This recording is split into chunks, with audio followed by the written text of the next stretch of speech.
مدد یا رسول مدد یا سادات رسول مدد یا شاه دستور مولا شاه الله فاز داستان شاه محمد قال مدد طريقتنا الصحبة والخير في الجمعية.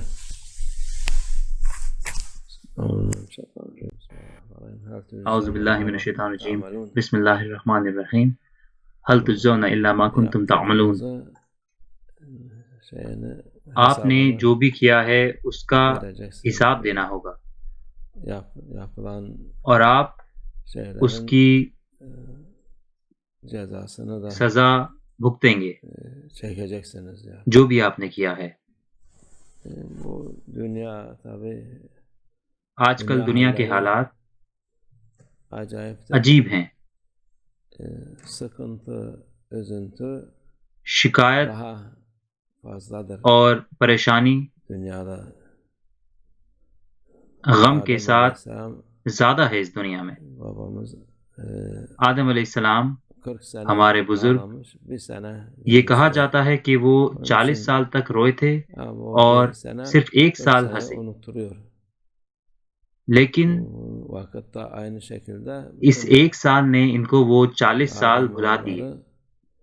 ان وقتوں میں بھی بنی آدم ان کے لیے غم زیادہ ہے، مگر جب ہم خوش ہوتے ہیں تو ہم اس کے بارے میں بھول جاتے ہیں. اس کے پیچھے اللہ عز و جل کی حکمت ہے کہ ہم بھول جاتے ہیں، اور بھولنا ہمارے لیے رحمت ہے.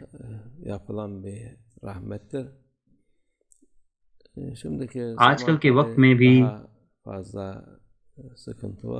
زیادہ تکلیف اور پریشانی ہے، مگر پریشانی جو مسلمان کے اوپر آتی ہے وہ توبہ اور معاوضے جیسی ہے ان چیزوں کے لیے جو اس نے اس دنیا میں کی ہیں.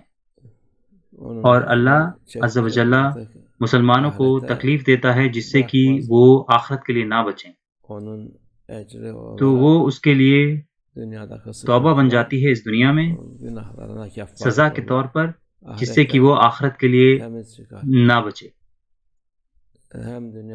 اور وہ اس دنیا سے صاف نکلتا ہے. تو اللہ عز و جل اگر وہ کسی کو اذیت پہنچاتا ہے اس دنیا میں کسی بندے کو، جیسے کہ وہ ان کے لیے توبہ بن جاتی ہے اس دنیا میں، تو ان کو دوسروں کی کمیوں کو نہیں دیکھنا چاہیے، ہر کسی کو اپنی خامیوں کو دیکھنا چاہیے، ان سب چیزوں کو جو برے کام انہوں نے کیے ہیں.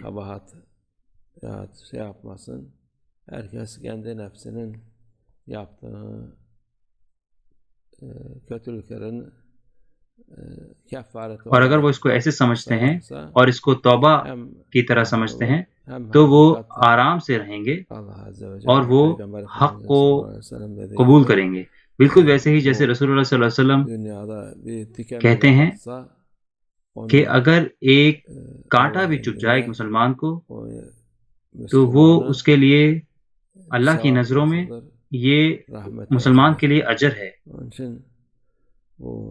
نیک عمل اور رحمت اس کے لیے لکھی جاتی ہے. بالکل یہ دن تکلیف کے پریشانی کے دن ہیں، مگر یہ ایسا نہیں ہے کہ یہ خواہ مخواہ ہیں. کافروں کے لیے یہ ایسا ہی ہے، یہ بیکار چلے جاتے ہیں، وہ جنگلی ہو جاتے ہیں اور برے کام کرتے ہیں، اور جتنا زیادہ یہ کرتے ہیں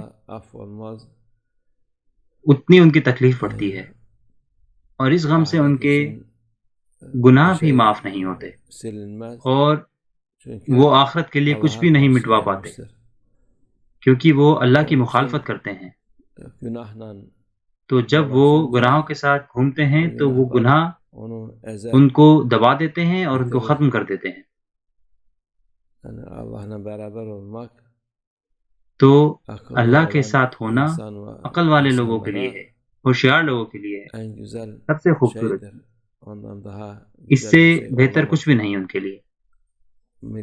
اگر آپ کے پاس لاکھوں کروڑوں ہیں تو وہ کسی کام کے نہیں ہیں، اس دنیا میں بھی کسی کام کے نہیں ہے. اگر خدا نہ خواستہ کچھ بھی ہو جائے اور وہ سارا پیسہ دینا چاہیں اپنے تو تب بھی وہ نہیں بچ سکتے. مگر جو اللہ کے ساتھ ہیں وہ فائدے میں ہیں اور ضرور وہ فائدے میں ہیں اور اللہ سے اجر پاتے ہیں. اللہ کی مخالفت کرنے میں اور کچھ نہیں، صرف تکلیف اور پریشانیاں ہیں اور ان کے ہاتھ میں کچھ نہیں رہتا، اور آخرت میں تو اس سے بھی برا ہوگا ان کے لیے. وہ اور زیادہ خراب حالات میں ہوں گے. اللہ معاف کرے اور ہماری مدد فرمائے. اس کے لیے انما یوفی الصابرون اجرہم بغیر حساب کہتا ہے اللہ عز و جل کہ جو لوگ صبر کریں گے وہ ان گنت اجر پائیں گے انشاءاللہ.